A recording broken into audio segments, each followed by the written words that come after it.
Shankarpally crane ప్రమాద ఘటనలో గాయపడ్డ వారి పరిస్థితి ప్రస్తుతం నిలకడగా ఉన్నట్టుగా డాక్టర్లు చెప్తున్నారు. ఐసీయూలో ఉన్నవారికి మెరుగైన వైద్యం అందించాలి అని మంత్రి వివేక్ ఆదేశించారు. మరోవైపు మృతుల కుటుంబాలకు కంపెనీ నుంచి ఆర్థిక సహాయం, కుటుంబంలో ఒకరికి ఉద్యోగం కల్పించడంపై ఎన్సీసీ కంపెనీ ప్రతినిధులతో చర్చలు జరుపుతున్నారు ఎమ్మెల్యే కాళీ యాదయ్య.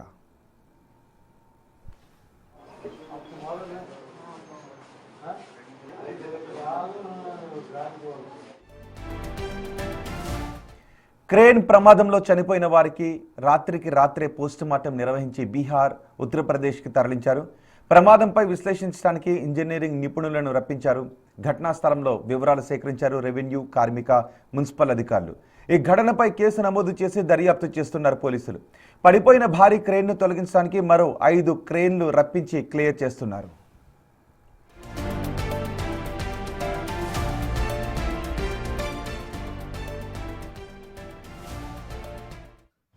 ఈరోజు ఎమ్మెల్యే గారు యాదయ్య గారు నిన్నటి నుంచి ఇక్కడనే ఉండి వారి అందరికీ ఏం సాయం చేయాలని చెప్పి వారు కోఆర్డినేట్ చేస్తున్నారు.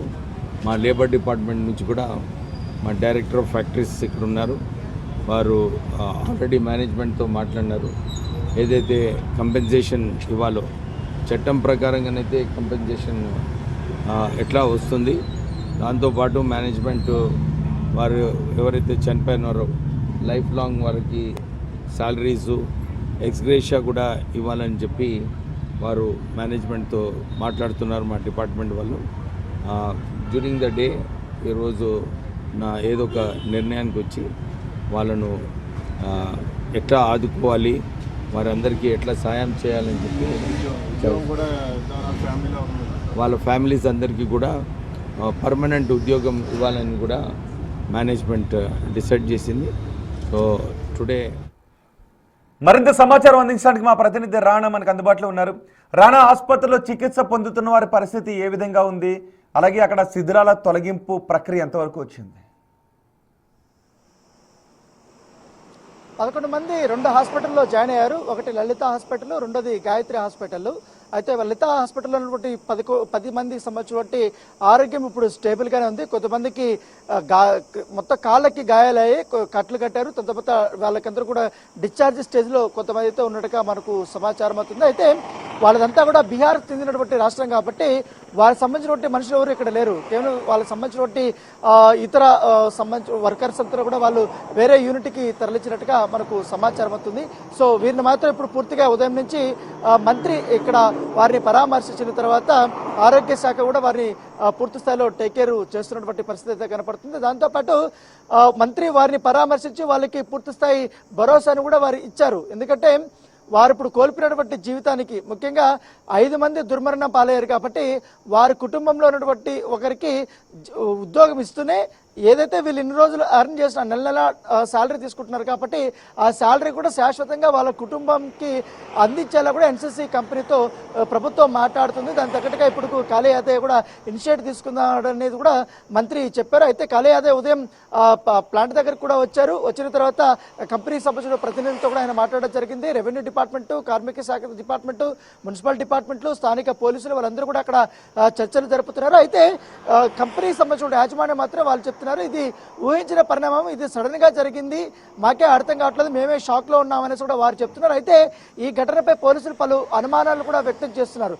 దాదాపు ఆ క్రేను 300 టన్నుల వరకు కూడా వెయిట్ ఉంటుంది. అంత భారీ క్రేను ఇంత గాలివానకి ఎట్లా పడి ఉంటుంది అనేది కూడా వాళ్ళు అనుమానాలు వ్యక్తం చేస్తున్నారు. ఖచ్చితంగా ఇది ఎక్కడో చోట టెక్నికల్ ప్రాబ్లం, లాక్ సిస్టంలో కూడా ప్రాబ్లం అయి ఉండొచ్చు కూడా అనేది కూడా వీరు భావిస్తున్నారు. సో దాని తగ్గట్టుగానే ఇప్పటికే ఇంజనీరింగ్ బృందాలను కూడా పిలిపించారు కాబట్టి ఈ క్రేన్ పైకి లేపితే ఎక్కడ ఎగ్జాక్ట్గా ఈ వంగిపోవడానికి కారణమైనటువంటి ప్లేస్ అవుతుందో అక్కడ వారు పరీక్షించబోతున్నారు.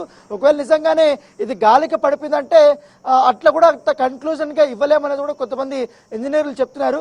సో మొత్తానికి ఇప్పుడు 5 క్రేన్స్ తీసుకొచ్చారు. ఎందుకంటే చాలా వెయిట్ ఉంది కాబట్టి ఆ వెయిట్ ప్రకారం దాన్ని మరోసారి నిల్చోపెట్టిన తర్వాత మాత్రమే ఈ ఇంజనీర్స్ అంతా కూడా దాన్ని ఒకవేళ రాణా అక్కడ స్ట్రక్చరల్ ఫెయిల్యూర్ ఉంది అనే విషయం తెలిస్తే కంపెనీని బాధ్యులు చేసే అవకాశం ఉంటుందా? ఆ రకంగా విచారణ జరుగుతోందా?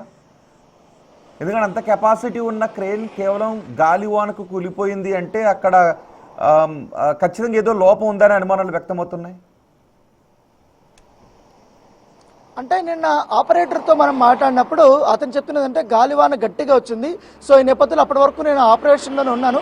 సో సడన్గా నేను ఆపేసి నేను దిగి వచ్చేస్తానని వాడితే చెప్తున్నాడు. సో అలా ఆపే ప్రయత్నంలో తను ఏమన్నా అన్లాక్కి సంబంధించి కానీ లాక్ సంబంధించినటువంటి టెక్నికల్గా ఏమన్నా మర్చిపోయాడా లేదని కూడా మనం విచారణలో తెలుస్తుందనేది కూడా పోలీసులు చెప్తున్నారు. ఎందుకంటే వర్షం వచ్చిన మాట వాస్తవమే, గాలివాన వచ్చిన మాట వాస్తవమే. కాకపోతే గతంలో కూడా చాలా వరకు ఇదే ఫోర్స్ఫుల్ గంటకి 40 కిలోమీటర్లు 50 కిలోమీటర్లు వేగంతో కూడా గాలివాన వచ్చినటువంటి సందర్భాలు కూడా ఉన్నాయి. సో అప్పట్లో పెద్ద పెద్ద రేకులే లేచిపోవాల్సిన అవసరం ఉంది. ఎందుకంటే వాళ్ళు చెప్తున్నటువంటి అంశం ఏంటంటే ఇది గాలివానికి పడిపోయింది అంటారు. సరే మరి పక్కన రేకుల షెడ్ కూడా చాలా పెద్దగా ఎత్తున ఉంది కూడా, అది కూడా ఆ గాలివానికి లేచిపోవాల్సిన అవసరం ఉంది కదా. సో అది ఎందుకు లేచిపోలేదు అనేది ఒకటి క్వశ్చన్ రైజ్ చేస్తున్నారు. దాంతోపాటు ఈ కంపెనీకి సంబంధించినటువంటి వారు చెప్తున్నది ఏంటంటే కొన్ని మామిడి చెట్లు కూడా పెద్ద ఎత్తున కింద వేర్లతో పాటు కూడా పడిపోయాయి, చూడండి కావాలంటే అంత ఫోర్స్ఫుల్గా వచ్చింది. సో జరిగినటువంటి సిచ్యువేషన్ ఒక 20-15 మినిట్స్లోనే జరిగిపోయిందంతా కూడా. సో మేము తేరుకునే లోపల మేము చాలా టైం పట్టింది. ఆ క్రేన్ పరిధి ఎంతవరకు అయితే ఉందో క్రేన్ ప్రమాదాలు జరుగుతున్నాయని ముందే ఉంచారు. దాన్ని సేఫ్టీ మేనేజ్మెంట్ అంటారు. సో సేఫ్టీ మేనేజ్మెంట్ ఏం చేసింది అక్కడ? సేఫ్టీ మేనేజ్మెంట్లో ఎవరెవరు ఉన్నారు? వాళ్ళని ఏమైనా బాధ్యత చేస్తున్నారా? నిజానికి అక్కడ షెడ్ వేస్తున్నారంటే క్రేన్ పరిధో లేదు అంటే పైనుంచి ఏమైనా పట్టానికి ఉన్నప్పుడు వర్క్ ప్లేస్లో వాళ్ళకి షెడ్ ఎలా వేసి అక్కడ ఉండే అవకాశాన్ని కల్పించారు. సో ఖచ్చితంగా అది సేఫ్టీ మేనేజ్మెంట్ ఫెయిల్యూర్గానే భావించాలి. ఎగ్జాక్ట్లీ రోహిత్, ఎందుకంటే మీరు అన్నట్టుగానే ఇప్పుడు ఈ క్రేన్ అనేది ఆల్రెడీ ఒక ట్రాక్ లాగా ఉంటుంది, రైల్వే ట్రాక్లో దాని మీద ఇట్లా వస్తూ ఉంటుంది. సో అది లెఫ్ట్ సైడ్ మాత్రం ఒక పెద్ద భారీ షెడ్ ఉంది, తర్వాత మరొక షెడ్ ఉంది, ఇంకో షెడ్, మొత్తం 3 షెడ్లు ఉన్నాయి. 3 షెడ్లు ఉన్నప్పుడు ఈ గాలివానలో అప్పటి వరకు ఆయన ఆపరేటర్ ఒక ప్రాసెస్లో ఉన్నాడు, వర్క్లో ఉన్నాడు.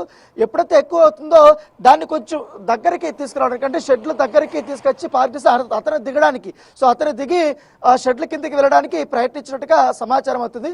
సో ఆ టెన్షన్లోనో లేకపోతే అతనేమన్నా పొరపాటు చేశాడా లేకపోతే నిజంగానే అది గాలివానికి పడిపోయిందా లేదని తనపై కూడా చాలా అనుమానాలు ఉన్నాయి. ఎందుకంటే పోలీసులు కూడా చాలా టెక్నికల్గా కూడా అన్ని రకాలుగా కూడా ఇంజనీర్స్ని పిలిపించిన తర్వాత గతంలో ఇలాంటి జరిగిన సంఘటనలు ఏమైనా ఉన్నాయా, అప్పుడు జరిగిన బట్టి పొరపాట్లు ఏంటి అనే దానిపై కూడా వాళ్ళు ఆరా తీస్తున్నట్టుగా సమాచారం అవుతుంది. సో ఈ కేసును మాత్రం చాలా సీరియస్ గానే మేము తీసుకున్నామని కూడా చెవెల్ డీసీపీ చెప్తున్నారు. ప్రస్తుతం అయితే వీళ్ళకి అందుతున్న వైద్యం కూడా ఇప్పుడు బాగుందని కూడా వాళ్ళు చెప్తున్నారు. సో చూడాలి ఇప్పుడు కంపెనీ ఏమని రెస్పాన్స్ ఇస్తుంది, అంటే వాళ్ళకి ఉద్యోగం సంబంధించిన అంశంలో కానీ పరిహార అంశంలో కానీ ఎంతవరకు ప్రకటిస్తుందని కూడా మనం మరొక గంట లోపల మనకు తెలిసే అవకాశం ఉంది. రోహిత్ రైట్ రానా. శంకరపల్లి క్రేన్ ప్రమాద ఘటనలో గాయపడిన వారి పరిస్థితి ప్రస్తుతం నిలకడగా ఉంది. ఐసీయూలో ఉన్న వారికి మెరుగైన వైద్యం అందించాలి అని మంత్రి వివేక్ ఆదేశించారు. మంత్రి వివేక్ స్వయంగా అక్కడికి వెళ్లి చికిత్స పొందుతున్న వారిని పరామర్శించారు. ఇక మృతుల కుటుంబాలకు కంపెనీ నుంచి ఆర్థిక సాయం, కుటుంబంలో ఒకరికి ఉద్యోగం కల్పించడంపై ఎన్సీసీ కంపెనీ ప్రతినిధులతో చర్చలు జరుపుతున్నాము అని ఎమ్మెల్యే కాళీ యాదవ్ కూడా అంటున్నారు. కానీ ప్రమాదానికి కారణాలు ఏంటి తెలుసుకునే పనిలో కూడా పోలీసులు నిపుణులు ఉన్నారు. ఒకవేళ ప్రమాదానికి నిర్లక్ష్యం కారణమైతే బహుశా కంపెనీపై ఏదైనా